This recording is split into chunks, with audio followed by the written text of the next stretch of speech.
Bumili ako ng 2 kubo. Tamang kape lang, tapos tingin-tingin doon.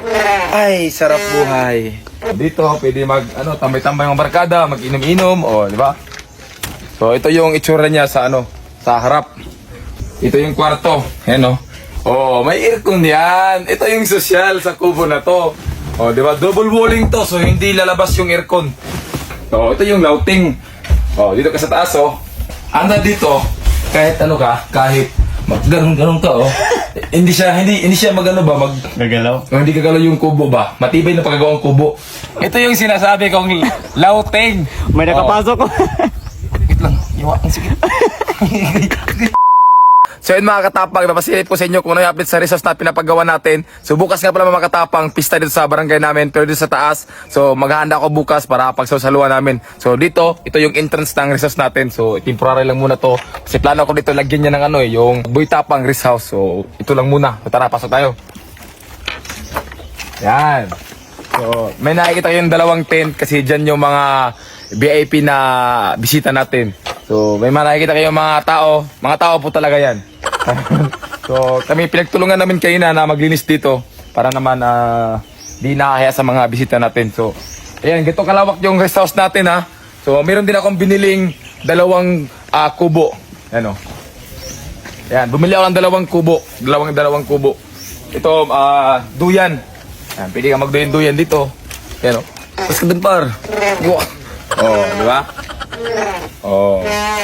Tamang kape lang, tapos tingin-tingin doon. Ay, sarap buhay. Di ba? Tapos dito naman, meron tayong kubo dito na isa, dito pwede tambay-tambay ng barkada, mag-inom-inom, di ba?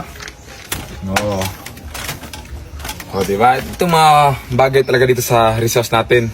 So, ito yung pinakamaganda. Ipakita ko sa inyo. Itong bahay na kubo na binili ko with aircon. Halika kayo. Ayan So ito yung itsura niya sa sa harap. So mayroong bintana. So dito, siyempre hagdan. Pasok ka par. So wala pang kuryente kasi mamaya may kuryente na to. So ayan, dito yung niya, maliit na sala. So meron siyang TV. Ayan, tapos ito yung kwarto. Pasok ka rito. Medyo madilim lang. Ayan. Ito yung kwarto. Ayan kwarto. Tapos may aircon. Pasok ka. Pakita mo yung aircon, may aircon yan. Ito yung sosyal sa kubo na to. Di ba? Double walling to, so hindi lalabas yung aircon. So, ayan. Tapos, meron tong hideout. Alam mo yung hideout, par? Meron tong louting. Louting ba tawag doon? Louting. Iba yung outing, ha? Louting to, louting. Di ba? Bumili ako ng foam kasi ilalagay ko dun sa taas. Ayan, pasok kayo ito, par. Ito yung louting. Dito ka sa taas, pasok kayo ito, pa. Pakita mo, par. Di ba? Anda dito, kahit kahit ganun ka, hindi siya tawag doon? Gagalaw? Hindi gagalaw yung kubo ba? Matibay na pagkagawang kubo. Nagbuhat kami dito, mga mga 30 katao. So, Bigat? Bigat. So, labas ka doon, par. Labas ko yung ulo doon, ha? Sige. Doon ka, labas ka doon. Di ba? Ito yung sinasabi kong louting. May nakapasok ko. Wait lang, ang sige. Ang sige. Diba? So, ito yung nakakita sa kubo na to.